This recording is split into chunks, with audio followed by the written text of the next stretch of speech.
नमस्कार, मी वसुधा. वसू किचनमध्ये मनापासून खूप खूप स्वागत. आज एक नवीन दिवस आणि नव्या दिवसाची एक नवीन रेसिपी.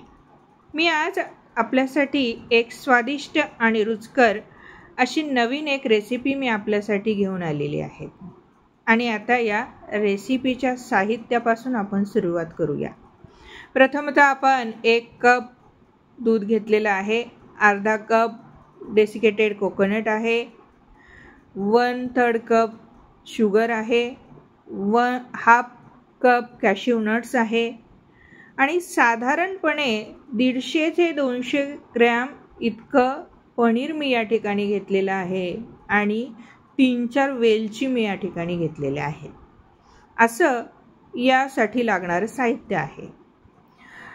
यासाठी आपल्याला एक मिक्सरचा जार लागणार आहे आणि या रेसिपीमध्ये कोणत्याही प्रकारचं तळणे किंवा मळणे हा प्रकार नाही आहे. तर आपल्याला फक्त मिक्सरमध्ये सगळी जिन्नस ग्राइंड करायची आहे आणि ग्राइंड करून मग आपल्याला फक्त त्याला गरम करून ते घट्ट करायचं आहे. तर अशा प्रकारे आपण या आता कृतीला सुरुवात करूया. मिक्सरच्या भांड्यामध्ये प्रथमतः आपण शुगर टाकूया आणि त्यानंतर कॅश्यूज टाकूया आणि त्यानंतर सोललेले जे कार्डिमम्स आहे ते कार्डिमम्स आपण या ठिकाणी टाकणार आहोत. आणि या सगळ्या ज्या जिन्नस आहे त्या आपण बारीक करून आपण घेतले आहे. त्यानंतर आपण डेसिकेटेड कोकोनट देखील यात टाकणार आहोत आणि ते सुद्धा ग्राइंड करणार आहोत. ग्राइंड केल्यानंतर ते आपल्याला असं दिसून येतं. ग्राइंड झाल्यानंतर आपण त्यात पनीर टाकणार आहोत आणि पनीर हे हाताने क्रश करायचं आहे आणि क्रश करून ग्राइंड करायचं आहे आणि ग्राइंड केल्यानंतर आपल्याला हे टेक्स्चर त्यामध्ये आपल्याला मिळतं.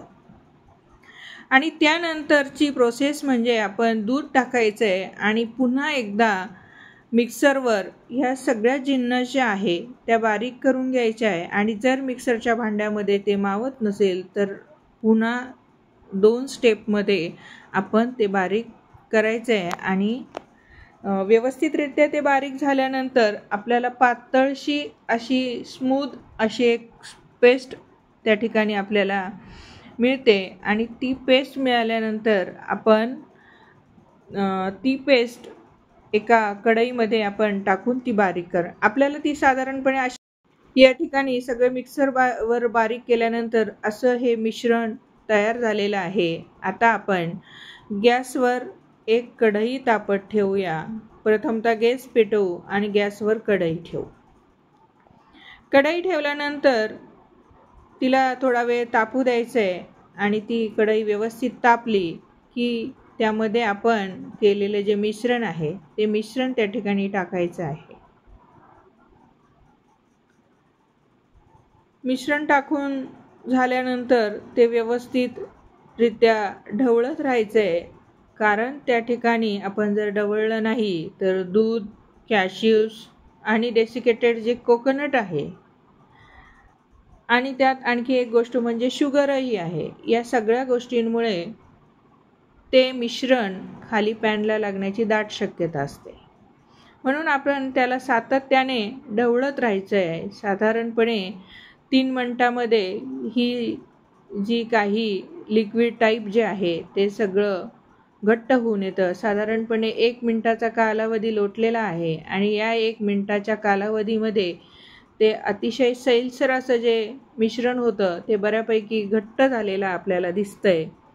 आणि साधारणपणे 1 मिनिटातच बऱ्यापैकी ते घट्ट होतं आणि घट्ट झाल्यानंतर आपण ते हलवतच राहायचं आहे सातत्याने. आता 2ऱ्या मिनिटाला आपल्याला त्याची प्रोसेस या ठिकाणी दिसते की ते किती घट्ट झालं आहे. असं घट्ट होऊन ते अगदी घट्ट अगदी आपण कणिक जशी भिजवतो तसं पीठ शेवटच्या स्टेपमध्ये ते रेडी होईल. म्हणून त्याला सातत्याने ढवळत राहायचं आहे. कारण ती शुगर आणि कॅश्यू नट्समुळे ते सारखं खाली लागण्याची शक्यता आहे. 3ऱ्या मिनिटाला मिश्रण आता असं रेडी झालेलं आहे आणि हे मिश्रण खाली जळू द्यायचं नाही, सारखं हलवत राहायचं आहे. थोडा जरी आपण इकडे तिकडे केलं तरी ते खाली लागण्याची दाट शक्यता आहे. आता हे मिश्रण आपण कढईतून डिशमध्ये काढून घेऊ आणि थंड होण्याच्या प्रक्रियेसाठी आता आपण ते ठेवूया. याला साधारणपणे 10 ते 15 मिनटं थंड होऊ द्यायचं आहे. आणि मला व्हिडिओ काढायचा होता म्हणून मी त्याला फॅनखाली लवकरच थंड केलं. तर आपल्याकडे वेळ असेल तसं आपण करायचं आहे की आपल्याकडे वेळ असेल तर थंड व्हायला ठेवून द्यायचं आहे. आरामात आपण त्याची बर्फी नंतर तयार केली तरी चालतं आहे. आणि शेवटची एक कृती मला सांगायची राहिली होती की तुम्ही त्यामध्ये 1 चमचा तूपही टाकू शकतात.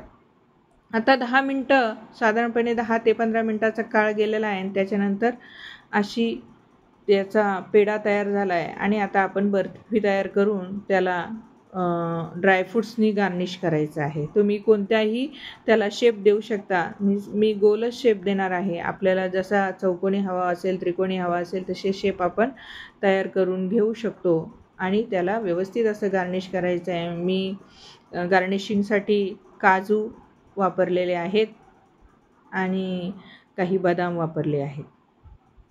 तर अशी ही जी बर्फी आहे ती खाण्यासाठी आता रेडी आहे.